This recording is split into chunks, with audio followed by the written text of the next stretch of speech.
अब तो देखो, नया चैप्टर है इलेक्ट्रोमैग्नेटिक इंडक्शन। चैप्टर का नाम था इलेक्ट्रोमैग्नेटिक इंडक्शन, जिसको शॉर्ट में बोलते हैं तो ईएमआई। और इसी चैप्टर के अंदर आगे आ जाता है एसी। ईएमआई है एसी, इलेक्ट्रोमैग्नेटिक इंडक्शन है एसी। इलेक्ट्रोमैग्नेटिक इंडक्शन यहाँ से कॉन्सेप्ट चालू हुआ कि जैसे करंट से इलेक्ट्रिसिटी से इलेक्ट्रिसिटी से हम लोग क्या कर सकते हैं, मैग्नेटिक फील्ड प्रोड्यूस कर सकते हैं। क्योंकि हमने पढ़ा था कि करंट के क्या होते हैं, मैग्नेटिक इफेक्ट्स होते हैं, जिसके अंदर हम लोगों ने बायो-सावर्ट लॉ पढ़ा, फैराडे ऑलस्टेड का एक्सपेरिमेंट पढ़ा। तो वहां पर ये पता चल गया अपने को कि इलेक्ट्रिसिटी के अंदर इलेक्ट्रिसिटी का ये फिनोमेना है कि वो अगर किसी वायर में से जाती है तो अपने आसपास मैग्नेटिक फील्ड प्रोड्यूस कर सकती है। अब साइंटिस्ट ये सोचने लगे कि क्या उल्टा भी पॉसिबल है क्या, मतलब मैग्नेटिक फील्ड से भी हम लोग क्या कर सकते हैं, इलेक्ट्रिसिटी प्रोड्यूस कर सकते हैं क्या मैग्नेटिक फील्ड से भी। तो इसका जवाब दिया जोसेफ हेनरी ने और माइकल फैराडे ने। और जोसेफ हेनरी और माइकल फैराडे ने क्या कहा कि भैया ये पॉसिबल है कि हम लोग क्या कर सकते हैं, हम लोग मैग्नेटिक फील्ड से भी इलेक्ट्रिक फील्ड डेवलप कर सकते हैं, यानी ईएमएफ बना सकते हैं, पोटेंशियल डिफरेंस बना सकते हैं।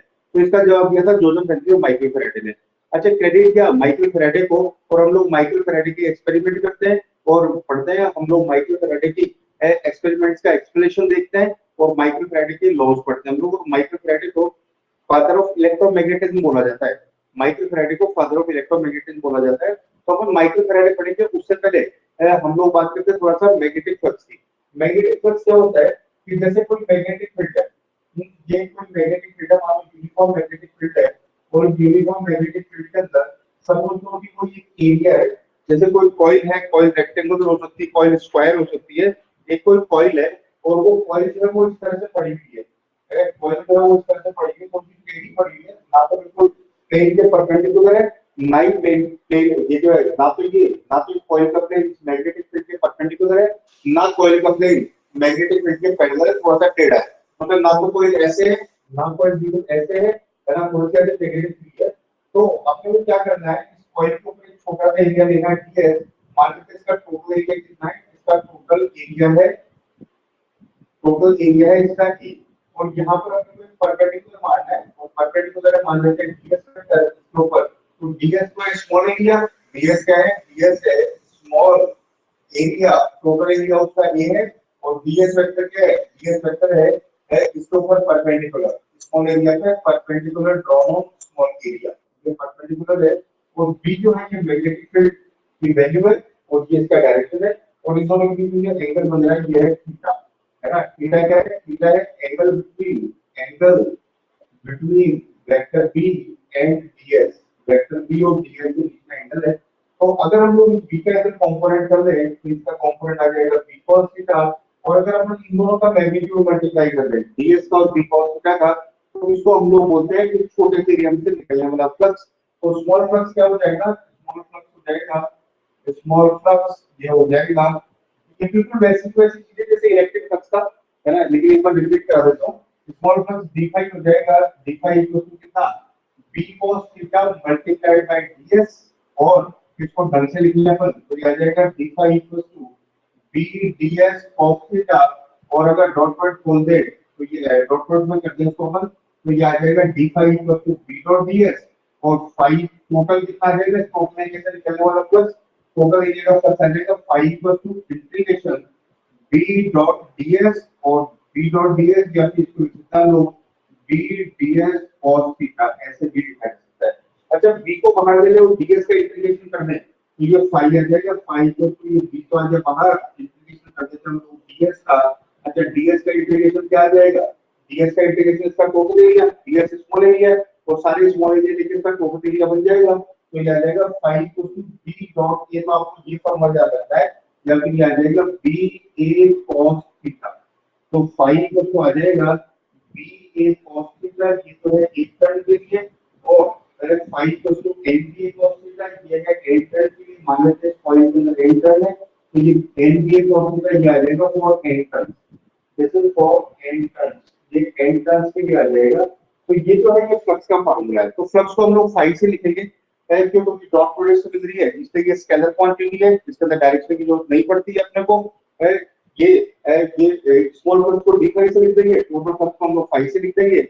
और जैसे इलेक्ट्रिक फ्लक्स का phi equal to E dot DS, तो ये बिल्कुल वैसी की वैसी चीज है, फाई इक्वल टू कितना बी डॉट डीएस या ये cos थीटा या एन बी cos थीटा। कि किसी भी कॉइल के अंदर से परपेंडिकुलर की डायरेक्शन में कितना मैग्नेटिक फील्ड क्रॉस करेगा, किसी भी एरिया से टोटल मैग्नेटिक फील्ड कितना क्रॉस करेगा, उसको हम लोग क्या बोलेंगे। जैसे मान लो उस कमरे के अंदर मैग्नेटिक फील्ड है और ये बोर्ड लगा हुआ है, बोर्ड में से कितना मैग्नेटिक फ्लक्स पास करेगा परपेंडिकुलर की डायरेक्शन में, उसको हम लोग क्या कहते हैं, उसको हम लोग फाई कहते हैं। यूनिट इसका क्या हो जाएगा, यूनिट यूनिट हो जाएगा इसका unit of phi, unit of phi, phi का यूनिट हमको क्या हो जाएगा, फाई का यूनिट हो जाएगा बी ए कॉस बीटा है ना, तो बी का यूनिट क्या होगा, टेस्ला, एरिया को होता है मीटर स्क्वायर, तो पहला यूनिट हो जाएगा इसका टेस्ला इनटू मीटर स्क्वायर, या दूसरा यूनिट देखो बी का दूसरा यूनिट क्या होता है, वेबर पर मीटर स्क्वायर, एरिया का होता है मीटर स्क्वायर, तो मीटर स्क्वायर से मीटर स्क्वायर कैंसिल हो जाएगा, तो दूसरा यूनिट हो जाएगा इसका वेबर, और तीसरा यूनिट देखो क्या होता है, बी का तीसरा यूनिट होता है newton upon ampere into metre, तो तीसरा यूनिट हो जाएगा बी का होता है newton upon ampere into metre, और एरिया का हो जाएगा मीटर स्क्वायर, मीटर स्क्वायर से मीटर स्क्वायर कैंसिल हो जाएगा, न्यूटन इनटू मीटर मिल जाएगा जूल, और ये आ जाएगा जूल अपॉन एम्पीयर, और डायमेंशन हम लोग निकाले हैं तो जूल को होती है m1 a2 t-2, a1 ऊपर जाएगा t-2, इसका डायमेंशन हो जाएगा, तो ये इसका डायमेंशन है ऑल अबाउट 5। ये फ्लक्स होता है क्या है, फ्लक्स होता है किसी भी एरिया में से, अगर कोई एरिया मैग्नेट, फाइनली सुन लो, किसी भी एरिया के अंदर से कितना मैग्नेटिक फील्ड क्रॉस करके निकल रहा है, कोई भी कॉइल है, कोई भी लूप है, या कोई भी सरफेस एरिया है, कॉइल का शेप कैसा भी है, रेक्टेंगुलर कॉइल है, स्क्वायर कॉइल है, सर्कुलर कॉइल है, इररेगुलर कॉइल है, उसमें से कितना फ्लक्स उसमें पास कर रहा है, उसको हम लोग क्या कहते हैं, उसको हम लोग फ्लक्स कहते हैं। मैग्नेटिक फ्लक्स इलेक्ट्रिक फील्ड पास कर रहा है तो इलेक्ट्रिक फ्लक्स कहते हैं, मैग्नेटिक फील्ड पास कर रहा है तो उसको मैग्नेटिक फ्लक्स कहते हैं, ये मैग्नेटिक फ्लक्स है। अच्छा, उसके बाद में बात करते हैं हम लोग थोड़ा सा फैराडेज लॉ की। फैराडेज लॉ से पहले फैराडेज एक्सपेरिमेंट की, और फैराडे ने एक्सपेरिमेंट करके क्या दिखाया और क्या क्या ऑब्जर्व किया, साथ में मैं आपको एक्सप्लेनेशन भी समझाता चलूंगा। तो ये हमारे टॉपिक है इसके, तो इसको देख लो, स्क्रीनशॉट ले लो, या स्क्रीनशॉट लेके मैं क्लियर कर रहा हूँ इसको। तो ये था इलेक्ट्रिक मैग्नेटिक फ्लक्स, ये पढ़ाया मैंने आपको मैग्नेटिक फ्लक्स। देखो अब बात कर रहे हैं हम लोग, फैराडे ने एक्सपेरिमेंट कैसे किए, क्या उसका डेमोन्स्ट्रेशन दिया, उसने एक्सपेरिमेंट दी थी। देखो मैं कैसे मैग्नेटिक फील्ड से करंट इलेक्ट्रिसिटी या ईएमएफ या पोटेंशियल डिफरेंस, हाँ पोटेंशियल डिफरेंस होगा जहां ये तो होगा वही करंट इलेक्ट्रिसिटी फ्लो करेगी। अगर वायर कनेक्टेड हो तो उसने क्या कहा, मुझे लगे देखो मैं तुम्हें एक्सपेरिमेंट करके दिखाता हूं, डेमोन्स्ट्रेट करा अपने एक्सपेरिमेंट का, क्या फैराडेज फर्स्ट एक्सपेरिमेंट, और साथ में इसका एक्सप्लेनेशन भी देख रहे हैं अपन। फैराडेज फर्स्ट एक्सपेरिमेंट, फैराडे के फर्स्ट एक्सपेरिमेंट का ऑब्जर्वेशन देखो। पहला ऑब्जर्वेशन उसने क्या किया, एक कॉइल, जैसे ये सोलेनॉइड कॉइल है, सिंपल एक कॉइल ले सकते हो, सोलेनॉइड ले सकते हो, लेकिन कोई लूप होना चाहिए, और यहाँ पे लगाया उसने गैल्वेनोमीटर, गैल्वेनोमीटर के अंदर अभी डिफ्लेक्शन 0 है, गैल्वेनोमीटर में डिफ्लेक्शन 0 होने का मतलब है जिसके अंदर कोई करंट फ्लो नहीं कर रही है, गैल्वेनोमीटर में डिफ्लेक्शन 0 होने का मतलब है कि इसमें करंट फ्लो नहीं कर रही है। और यहाँ पर रखा है इसने क्या, यहाँ पर रखा है इसने एक मैग्नेट, ये एक मैग्नेट रखा हुआ है, ये मैग्नेट का नॉर्थ पोल, ये मैग्नेट का साउथ पोल। जब इसने इसको भी स्टेशनरी रखा, इसको भी स्टेशनरी रखा, ये भी स्टेशनरी है, ये भी स्टेशनरी है, स्टेशनरी मतलब अपनी जगह से नहीं हिल रहा है, और ये भी स्टेशनरी है, अपनी जगह से नहीं हिल रहा है, तो इस गैल्वेनोमीटर में जीरो डिफ्लेक्शन आता है, इसमें कोई डिफ्लेक्शन नहीं आता। ये इसका पहला एक्सपेरिमेंट। अब दूसरा एक्सपेरिमेंट देखो इसको, जब इसने क्या किया कि ये जो सोलेनॉइड है, ये जो सोलेनॉइड है, ये गैल्वेनोमीटर लगा हुआ है, तो जब इसने इस मैग्नेट के नॉर्थ पोल को साइड के अंदर चलाया, मतलब इन दोनों के बीच का गैप कम किया, नॉर्थ पोल के बीच का और जो सोलेनॉइड के बीच का गैप कम किया। अब ये गैप कम कैसे होता है, या तो आप इस मैग्नेट को इधर लेके जाओ सोलेनॉइड के पास, या सोलेनॉइड को इधर लेके जाओ, या दोनों को ही पास में लेके आओ, तो क्या देखते हैं आप, गैल्वेनोमीटर में डिफ्लेक्शन आता है, और डिफ्लेक्शन आता है मान लेते हैं इस साइड डिफ्लेक्शन आता है। गैल्वेनोमीटर में डिफ्लेक्शन का मतलब ये है कि करंट फ्लो कर रही है, गैल्वेनोमीटर में डिफ्लेक्शन का मतलब ये है इसके अंदर करंट का फ्लो हुआ है, करंट इसके अंदर बही है, गैल्वेनोमीटर में डिफ्लेक्शन आने का मतलब ये है।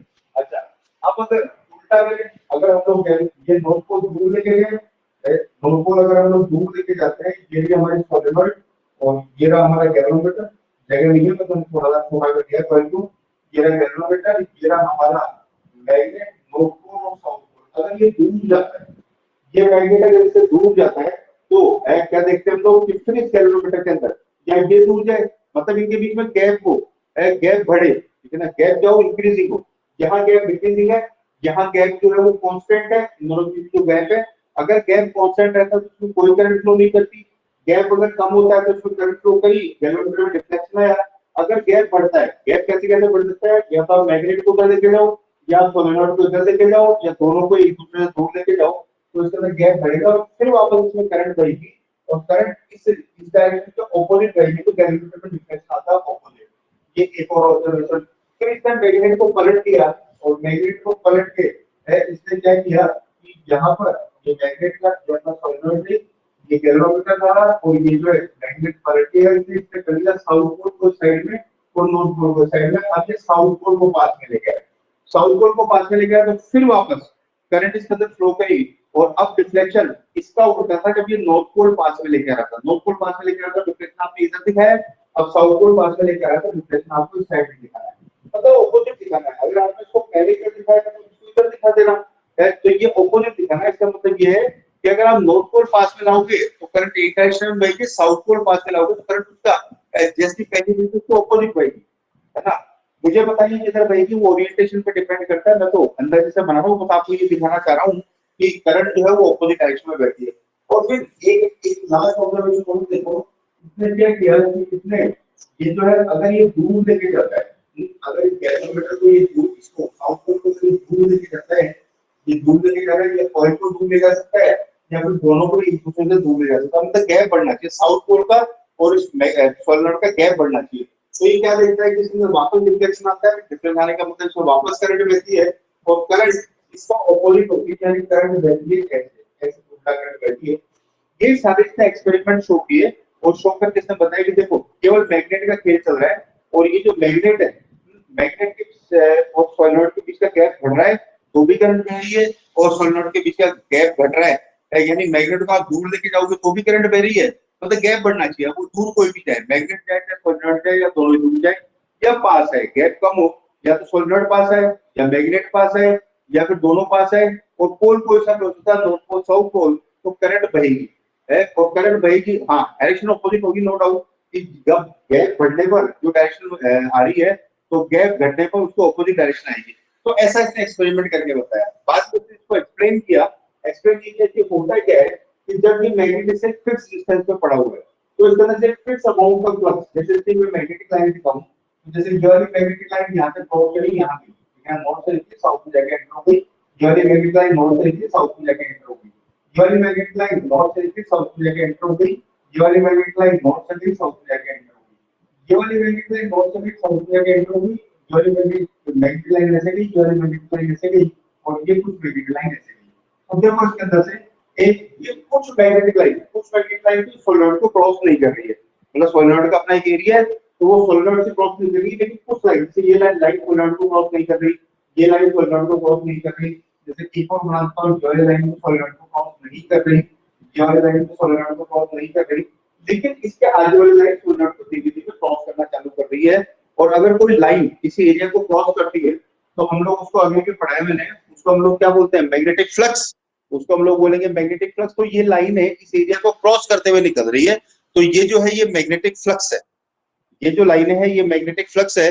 और ये जो मैग्नेटिक फ्लक्स है, ये जो मैग्नेटिक फ्लक्स है, इसमें चेंज होना, ये जो फाई चेंज हो रहा है, होता क्या है कि जब तक फाई चेंज नहीं होता, फाई जब तक चेंज नहीं होगा, जैसे आप इस सोलेनोइड इसको मैग्नेट को यही पकड़े रखो, यहाँ से हिलाओ मत, और इसको भी यही रखो, यहाँ से हिलाओ मत, मतलब धातु के बीच के गैप को कम करो, ना इनके बीच के गैप को बढ़ाओ, तो एक फिक्स अमाउंट का फ्लक्स इसमें से पास होता रहेगा, एक फिक्स्ड अमाउंट का फ्लक्स इसमें से पास होता रहेगा, और फ्लक्स में कोई चेंज महसूस नहीं होगा।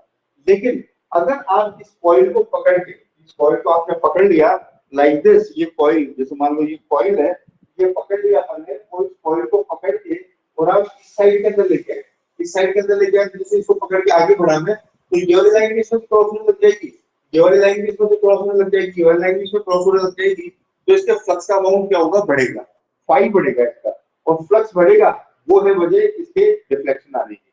और जब दूर लेके जाओगे, दूर ले जाने की वजह मतलब गैप का बढ़ना, और गैप बढ़ने का मतलब जैसे मान लो इसको पकड़ के दूर लेके जाए, तो ये वाली लाइन जो क्रॉस कर रही है ये भी क्रॉस करना बंद कर देगी, 4 लाइनें जो क्रॉस कर रही है वो भी क्रॉस करना बंद कर देगी, तो इसका फ्लक्स क्या होगा, इसका लिंक फ्लक्स घटेगा।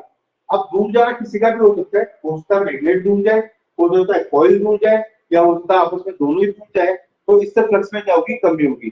तो ये जो फ्लक्स में कमी या फ्लक्स में बढ़ोतरी है, ये जो फ्लक्स बढ़ रहा है या फ्लक्स जो घट रहा है, इसको हम लोग क्या कहते हैं कि फ्लक्स में चेंज हो रहा है ना, टाइम के रिस्पेक्ट में फ्लक्स में चेंज हो रहा है। और ये टाइम के रिस्पेक्ट में जो फ्लक्स में चेंज हो रहा है, यही वजह होती है करंट के फ्लो करने की।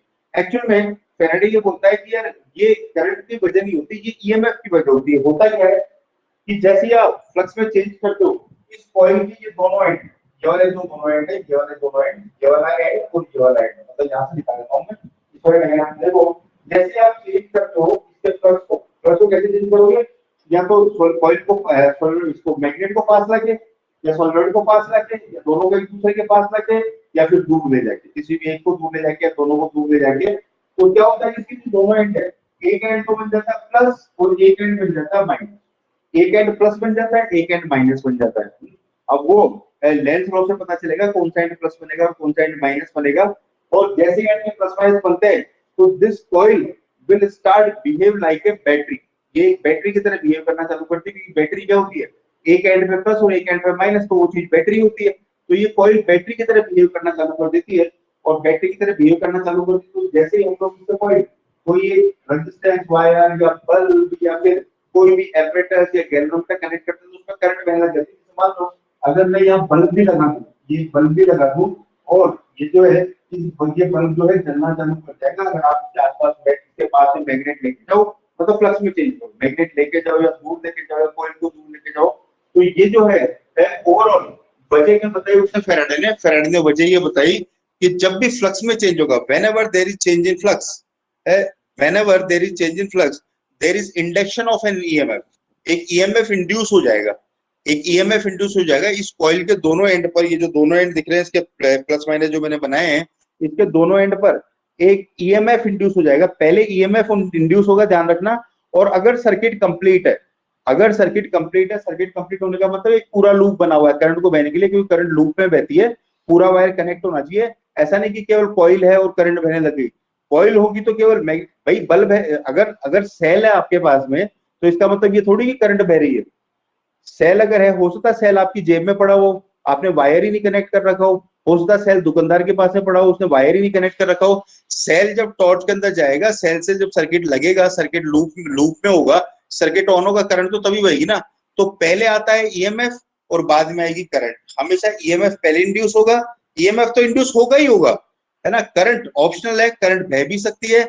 If your circuit is complete, अगर आपका लूप कंप्लीट है तो करंट बहेगी। अगर आपका लूप इनकम्प्लीट है तो केवल ईएमएफ इंड्यूस होकर रह जाएगा।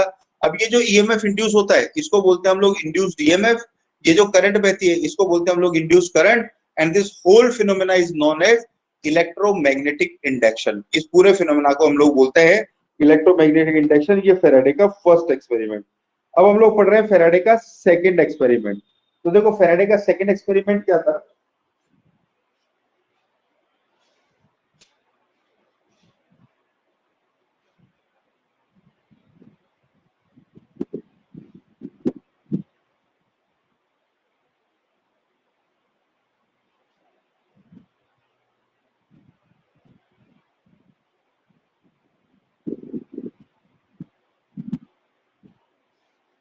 फेराडे सेकंड एक्सपेरिमेंट देखो, याद देखना।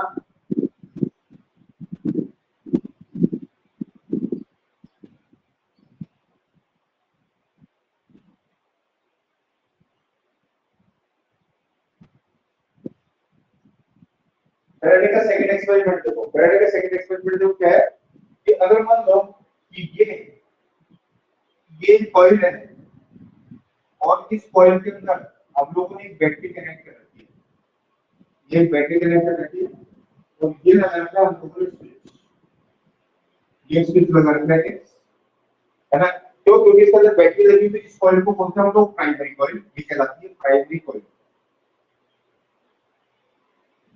है ना। अगर मैं स्विच ऑन करूंगा तो यहाँ से करंट निकलेगी आई नाम की, पूरी करंट इसके अंदर बहेगी, है ना। इसके पड़ोस में एक और कॉइल रखी है, इसकी नेबरिंग कॉइल है,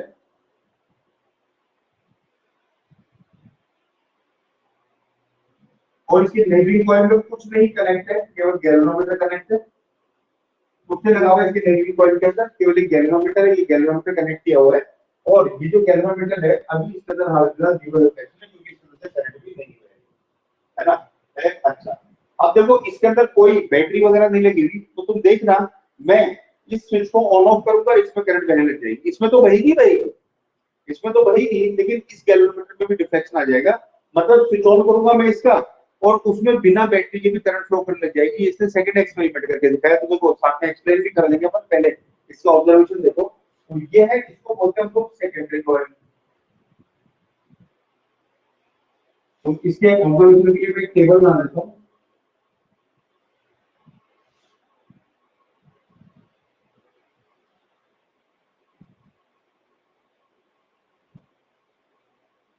प्राइमरी कॉइल के अंदर तो अपन को करंट बहानी है या नहीं बहानी है ये देखना है, और सेकेंडरी कॉइल के अंदर डिफ्लेक्शन इन सेकेंडरी कॉइल,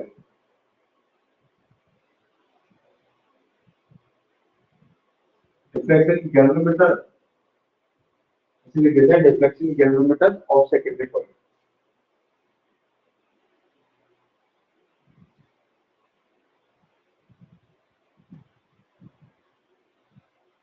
देखो अगर मान लो इसका स्विच जो है वो कंटिन्यूअसली ऑफ रहता है, पहला ऑब्जर्वेशन, अगर इसका स्विच कंटिन्यूअसली ऑफ रहता है, if X is open, open का मतलब होता है off circuit, no current in primary, तो इसके अंदर भी गैल्वेनोमीटर में कोई डिफ्लेक्शन नहीं होता, गैल्वेनोमीटर का पॉइंटर बीच में रहता है, नो डिफ्लेक्शन। उसके बाद में जब हम लोग इस स्विच को ऑन करते हैं, at the time off switch on, केवल स्विच ऑन करते time, at the time off switch on,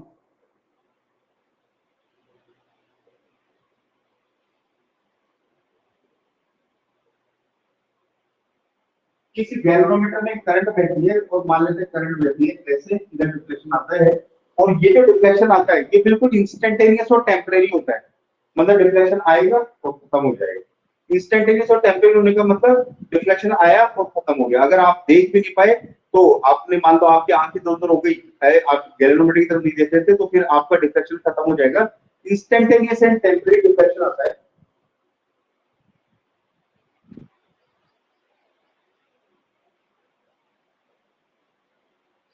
तो इंस्टेंटेनियस और टेम्परेरी डिफरेंस का मतलब ये है कि इसके अंदर कुछ सेकंड्स के लिए, कुछ टाइम के लिए, कुछ इंस्टेंटेनियस टाइम के लिए इसके अंदर करंट बही है।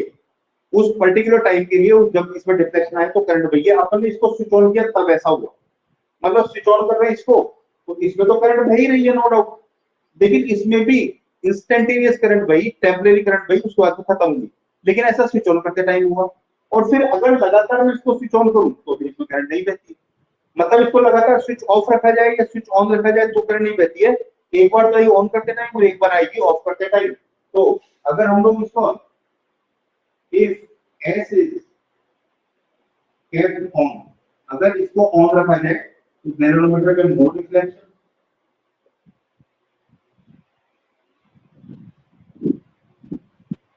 और उसके बाद में ये थर्ड और फोर्थ प्रॉब्लम इसने ये किया कि जैसे मान लो ये अभी ऑन है और इसमें करंट बह रही है, इसमें करंट बह रही है, तो इसमें इंस्टेंटेनियस डिफ्लेक्शन आया, और फिर लगातार करंट बह रही है, इसका डिफ्लेक्शन खत्म हो गया, है ना। उसके बाद में जब इसको स्विच ऑफ करोगे, at the time off switch off, at the time off switch off the circuit,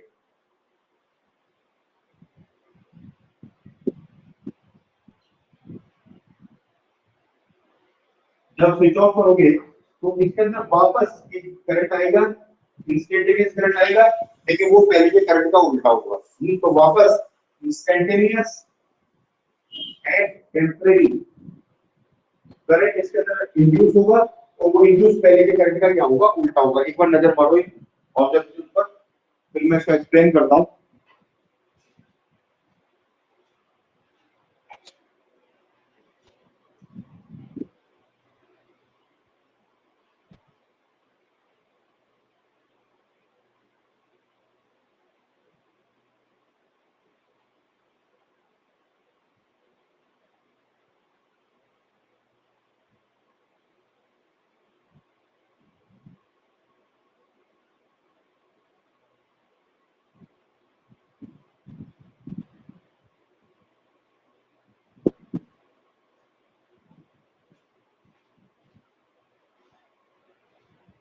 हो गया?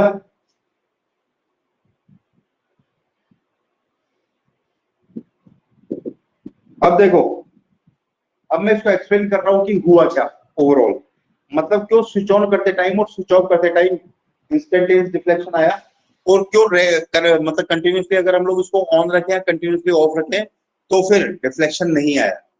मतलब सेकेंडरी कॉइल में प्राइमरी कॉइल ने ऐसा क्या किया कि सेकेंडरी कॉइल के अंदर प्राइमरी कॉइल को ऑन करते टाइम और ऑफ करते टाइम ही डिफ्लेक्शन आ रहा है ना, और एक करंट बह रही है, कोई बात नहीं, कम टाइम के लिए वही करंट, इंस्टेंटेनियस करंट वही, लेकिन करंट वही तो सही, जबकि उसके अंदर तो बैटरी नहीं है, बिना बैटरी की करंट बह रही हो। भाई अभी जब अपने इसको ऑन किया, जब अपने इसको ऑन किया या मान लो इसको ऑफ किया हम लोगों ने, तो इसके अंदर एक टेम्परेरी करंट बही, टेम्परेरी करंट का मतलब इंस्टेंटेनियस बहेगी, हाथों हाथ आएगी, खत्म हो जाएगी बहुत मामूली टाइम के लिए, एक बार ऑन करते टाइम एक बार ऑफ करते टाइम। तो इसमें करंट क्यों गई, इसमें बैटरी तो समझ में आता है, इसमें बैटरी है, इसमें बिना बैटरी करंट क्यों गई, ऐसा क्या हो रहा है? स्विच ऑन ऑफ कर रहे हो उसका करंट वैल्यू उसमें, और ऑन करते टाइम भी वेरी, ऑफ करते टाइम भी वेरी है, और इसको रेगुलरली इसके अंदर करंट वेरी है, कंटीन्यूअसली करंट आपने सर्किट ऑन कर रखा है, सर्किट ऑफ कर रखा है, तो उसमें नहीं वेरी है। तो इसकी वजह देखो क्या होता है, मैंने आपको सॉल्वेंट पढ़ाई थी, और सॉल्वेंट के अंदर ध्यान करो ये हुआ था कि जब भी हम लोग सॉल्वेंट के अंदर करंट मारते हैं तो सॉल्वेंट का अपना एक मैग्नेटिक फील्ड बनता है, और मान लेते हैं उसका एक एंड तो बना जो है नॉर्थ पोल, उसका एक एंड हमेशा नॉर्थ पोल बनता है, क्योंकि सोलेनोइड जो है वो किसकी तरह बिहेव करती है, सोलेनोइड बिहेव करती है एक बार मैग्नेट की तरह, और ये जो है ये एक एंड बनता है उसका साउथ पोल, तो ये तो बना उसका नॉर्थ पोल और ये बना उसका साउथ पोल, और नॉर्थ से साउथ की तरफ मैग्नेटिक लाइन जाती है। अब क्या हुआ कि जैसे ये नॉर्थ साउथ की तरफ मैग्नेटिक लाइन जा रही है, ये नॉर्थ से साउथ की तरफ मैग्नेटिक लाइन जा रही है, अब ये मैग्नेटिक लाइन जाएगी तो कुछ मैग्नेटिक लाइन इससे भी लिंक होगी, ये कुछ मैग्नेटिक लाइन इससे भी लिंक होगी, ये से लिंक होगी, देखो ये कुछ मैग्नेटिक लाइन इससे भी लिंक होगी, अब इससे लिंक हो गई घूम के इधर चली जाएगी, अब इससे लिंक हो गई तो इसको बोलेंगे हम लोग लिंक्ड फ्लक्स, इसको हम लोग बोलेंगे लिंक्ड फ्लक्स। जैसे पिछले एक्सपेरिमेंट के अंदर जितनी मैग्नेटिक लाइन उस कॉइल सोलेनोइड से लिंक हो गई थी उसको बोला था हम लोगों ने लिंक्ड फ्लक्स, तो उस लिंक्ड फ्लक्स में कमी या बढ़ोतरी होने की वजह से, उस लिंक फ्लक्स में चेंज होने की वजह से वो जितनी लाइन लिंक हो रही है या तो बढ़े या तो उनका नंबर बढ़े, फ्लक्स का मतलब क्या है, नंबर ऑफ लाइंस कितनी क्रॉस करके गुजर रही है, तो अभी इसके अंदर से समझ लो ये लाइन क्रॉस करके गुजर रही है, अब ये जो है, अब अगर ये घटती या बढ़ती है, घटे या बढ़े, तो उससे क्या होगा कि घटने या बढ़ने से इसके फ्लक्स में चेंज होगा, जो लिंक फ्लक्स इसमें चेंज होगा, और फ्लक्स में चेंज होना पहले बताया मैंने अपने फर्स्ट एक्सपेरिमेंट में बता दिया उसने कि whenever there is change in flux, whenever there is change in link flux, ज्यादा बेटर ये है कि अगर लिंक फ्लक्स में अगर चेंज होता है तो क्या होगा कि फ्लक्स में चेंज होने की वजह से ईएमएफ इंड्यूस हो जाएगा, जिसके फ्लक्स में चेंज हो रहा है, ईएमएफ कैसे इंड्यूस हो जाएगा, इसके दोनों एंड के बीच में इसको प्लस बन जाएगा, एक माइनस बन जाएगा, सर्किट कनेक्ट है ही, और सर्किट कनेक्ट है तो ये जो कैलकुलेटर पे डिफेक्ट आ जाएगा। अब ऑन और ऑफ करते टाइम फ्लक्स में चेंज क्यों हुआ, ऑन और ऑफ करते टाइम इससे हुआ कि देखो जब ये ओपन पड़ा हुआ है, पहला पहला पॉइंट, जब ये ओपन पड़ा हुआ है यानी स्विच ओपन है, ऑफ पड़ा हुआ है, तो इसके अंदर करंट कितनी है, इसके अंदर करंट है जीरो, इसके अंदर करंट है जीरो, और जीरो करंट है तो सॉलिड का मैग्नेटिक फील्ड क्या होता है, सॉलिड का मैग्नेटिक फील्ड होता है G = म्यू नॉट Ni। अब अगर करंट जीरो है तो इसका मैग्नेटिक फील्ड भी जीरो है, इसका मैग्नेटिक फील्ड जीरो है तो इससे लिंक फ्लक्स भी जीरो है, क्योंकि फाई का फॉर्मूला क्या था, फाई का फॉर्मूला था VA cos थीटा। देखो आई बी पे डिपेंड करता है और बी फाई बी पे डिपेंड करता है, बी जो है वो आई पे डिपेंड करता है, बी जो है वो आई पे डिपेंड करता है, और फाई जो है वो बी पे डिपेंड करता है। आप आई को बढ़ाओगे तो बी घटेगा बढ़ेगा, और बी घटेगा बढ़ेगा तो फाई घटेगा बढ़ेगा, तो क्या होता है कि जब इसमें जीरो करंट थी तो उसका मैग्नेटिक फील्ड भी कितना था जीरो, और इसका मैग्नेटिक फील्ड जीरो था तो इसका फ्लक्स भी कितना था जीरो, तो फ्लक्स कंटिन्यूअसली जीरो था, कोई चेंज ही नहीं हो रहा था, तो चेंज नहीं हो रहा था तो इसके अंदर कोई करंट भी नहीं आ रही थी।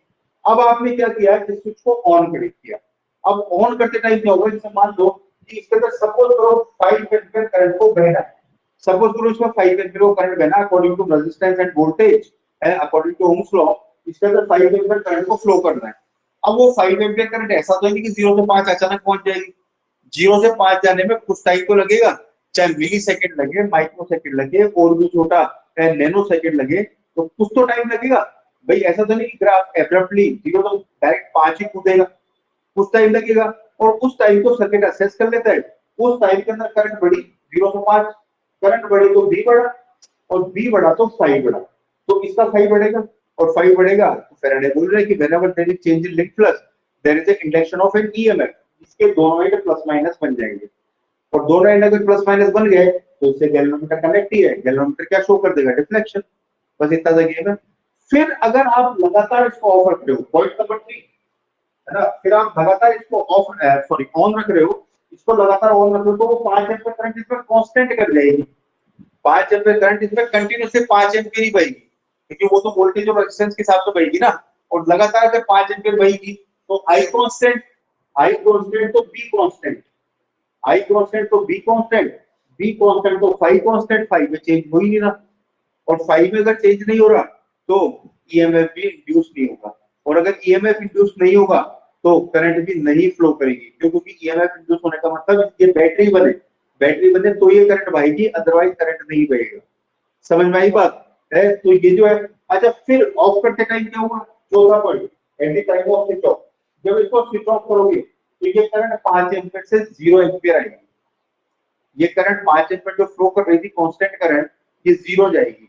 अब उस 5 से 0 होने में इसको कुछ टाइम लगेगा, वो टाइम है सेकंड का एक छोटा सा हिस्सा होगा कि बहुत जल्दी खत्म हो जाती करंट, है ना। अपन पंखा बंद करते करंट जाना बंद कर देती है उसके अंदर, लेकिन हमारे लिए तो टाइम नेग्लिजिबल होता है, लेकिन सर्किट उसको असेस कर लेता है और उस नेग्लिजिबल टाइम के अंदर इसके अंदर करंट आएगी। इसीलिए करंट आ रही है इंस्टेंटेनियस एंड टेम्परेरी, बहुत शॉर्ट टाइम इंटरवल के लिए आती है ना। तो उस टाइम को 5 से 0 एम्पीयर तक गिरते हैं, उस टाइम को असेस हो जाएगा और उसके अंदर आई घटेगा, आई घटेगा तो बी घटेगा, और बी घटेगा तो फाई घटेगा, और फाई घटेगा तो हमारा मुद्दा यही तो है, हमारा लॉजिक यही है। हम ये थोड़ी कह रहे हैं कि फाई जो है ये जो है करंट घटने बढ़ने की वजह से नहीं हो रहा, फ्लक्स में घटने बढ़ने घटबढ़ जो रहा है। अच्छा ये भी नहीं कि फ्लक्स बढ़े ही बढ़े, फ्लक्स घट भी सकता है, मतलब ओवरऑल हमें फ्लक्स में चेंज चाहिए। तो इस सेकेंडरी कॉइल के फ्लक्स में क्या हो जाएगा, चेंज हो जाएगा। फ्लक्स लिंक उसका हो रहा है इससे, प्राइमरी का लिंक हो रहा है सेकेंडरी से, है ना। तो प्राइमरी में भी कुछ चल रहा है, वो सेल्फ इंडक्शन है। ये इन दोनों के बीच में आपस में चल रहा है, ये म्यूचुअल इंडक्शन है। ये दो टॉपिक आएंगे आगे, जब चैप्टर आगे बढ़ेगा तो दो टॉपिक आएंगे, लास्ट में आएंगे बिल्कुल, सेल्फ इंडक्शन है, म्यूचुअल इंडक्शन। ये इस खुद कॉइल में भी हो रहा होगा इंडक्शन, लेकिन अभी पड़ोस वाले में हो रहा है, तो इसको बोलते हैं हम लोग म्यूचुअल इंडक्शन, है ना। वो तो बाद की बात है, अभी तो तुम केवल इतना सा याद रखो, ये इसका सेकंड एक्सपेरिमेंट है। ये एक्सपेरिमेंट म्यूचुअल इंडक्शन पे बेस्ड था, मैं आगे याद दिलाऊंगा आपको। तो ये जो है ये ये म्यूचुअल इंडक्शन का एक्सपेरिमेंट है, और इस कॉइल को ऐसा लगेगा कि मेरे फ्लक्स में चेंज हो रहा है। तो जब जब भी इसको फ्लक्स में चेंज होगा, चाहो तो तुम इस प्राइमरी कॉइल के अंदर रियोस्टेट कनेक्ट कर दो, इस प्राइमरी कॉइल के अंदर रियोस्टेट कनेक्ट कर दो, और रियोस्टेट कनेक्ट कर दोगे तो उस रियोस्टेट को भी अगर आप सरकाते हो, है ना, उसको स्लाइड करते हो, मतलब इस कॉइल का रेजिस्टेंस चेंज करते हो, तो इसमें करंट चेंज होगी, करंट चेंज होगी तो बार बार इसके अंदर सेकेंडरी कॉइल के अंदर क्या आएगा, ईएमएफ इंड्यूस होगा। और अगर गैल्वेनोमीटर करंट कनेक्ट है तो गैल्वेनोमीटर के अंदर करंट भी आपको फ्लो करती हुई दिखेगी, गैल्वेनोमीटर डिफ्लेक्शन चेंज करेगा। इसमें करंट बढ़ाओ, है ना, तो गैल्वेनोमीटर में डिफ्लेक्शन आएगा, इसमें करंट घटाओ तो गैल्वेनोमीटर में डिफ्लेक्शन उल्टा आएगा। तो फ्लक्स में चेंज होने से है, फ्लक्स में चेंज होना सारी वजह है। तो यह है इसका सेकंड एक्सपेरिमेंट। बताओ क्लियर हुआ क्या? मतलब ओवरऑल फाइनल स्टेटमेंट सुन लो कि जब जब फ्लक्स में चेंज होगा, है ना, जब जब फ्लक्स में चेंज होगा तब तब क्या होगा, ईएमएफ इंड्यूस होगा। और अगर सर्किट क्लोज है, सर्किट पूरे लूप में है, तो वो जो इंड्यूस्ड ईएमएफ है वो करंट भी क्या कर देगा, उसके अंदर प्रोड्यूस कर देगा। तो ये जो है फैराडे का सेकंड एक्सपेरिमेंट है, और यही फैराडे का फर्स्ट लॉ भी है ना, कि जब भी फ्लक्स में चेंज होता है किसी लिंक कॉइल से, है ना, किसी कॉइल से लिंक फ्लक्स में अगर चेंज होता है मैग्नेटिक फ्लक्स में, तो क्या होता है, वो कॉइल जो है उसके दो एंड एक ईएम एक बैटरी की तरह बिहेव करना चालू करते हैं, और उसके दोनों एंड के बीच में एक ईएमएफ ये जो है इंड्यूस हो जाता है, जिसको बोलते हैं हम लोग इंड्यूस्ड ईएमएफ। और उस इंड्यूस्ड ईएमएफ की वजह से करंट बहने लग जाती है, जिसको हम लोग बोलते हैं इंड्यूस्ड करंट। और इस पूरे फिनोमेना को बोलते हैं हम लोग इलेक्ट्रोमैग्नेटिक इंडक्शन। तो बताओ ये क्लियर है क्या?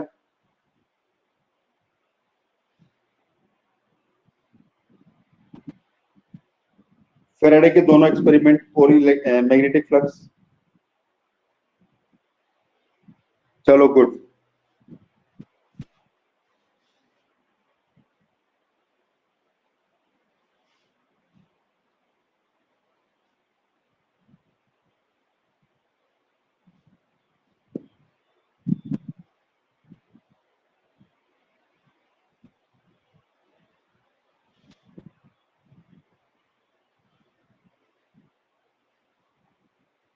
अब देखो, फेराडे ने दो एक्सपेरिमेंट किए, उन दोनों एक्सपेरिमेंट का एक्सप्लेन किया है, तो फिर फैराडे ने दो लॉ बनाए। एक ही लॉ पढ़ेंगे आज, क्योंकि दूसरे लॉ तो है फार्मूला बेस्ड है। तो फैराडे का first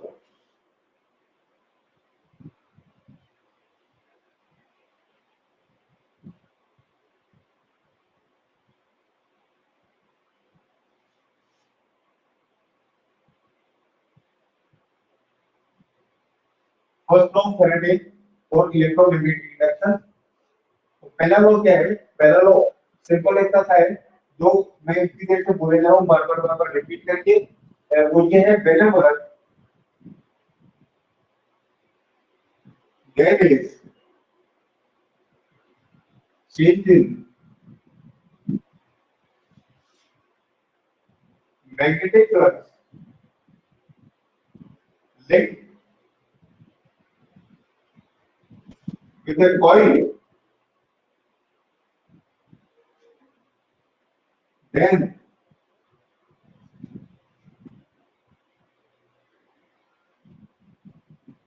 there is induction of an EMF between two ends of the coil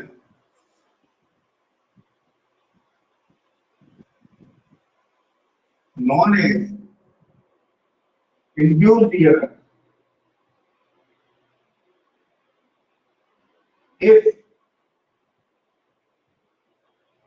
circuit is complete, if full circuit in loop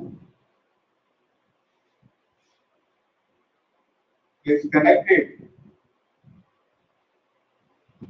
the current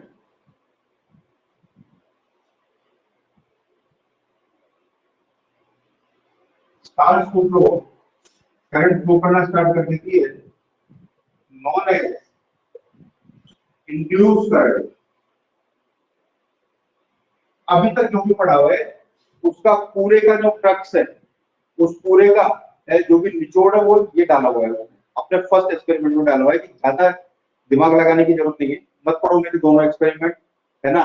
तुम क्या समझ लो कि ये कहानी है कि जैसे ही हम लोग फ्लक्स चेंज करते हैं किसी भी कॉइल से, कॉइल कैसी हो सकती है, रेक्टेंगुलर, स्क्वायर, सर्कुलर, टेढ़ी मेढ़ी, कैसी कॉइल हो सकती है। तो किसी भी फ्लक्स में चेंज होगा तो एक ईएमएफ इंड्यूस हो जाएगा, और अगर सर्किट कंप्लीटेड लूप के फॉर्म में, तो ये जो है अगर कनेक्टेड है तो एक करंट भी फ्लो करना स्टार्ट कर देगी, जिसको यूज करके कहेंगे हम लोग इंड्यूस करंट, और ये induce EMF and this whole phenomena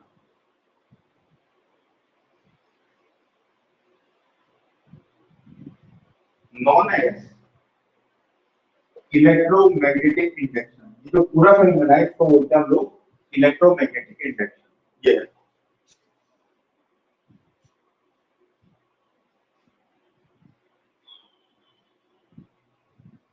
समझ गए?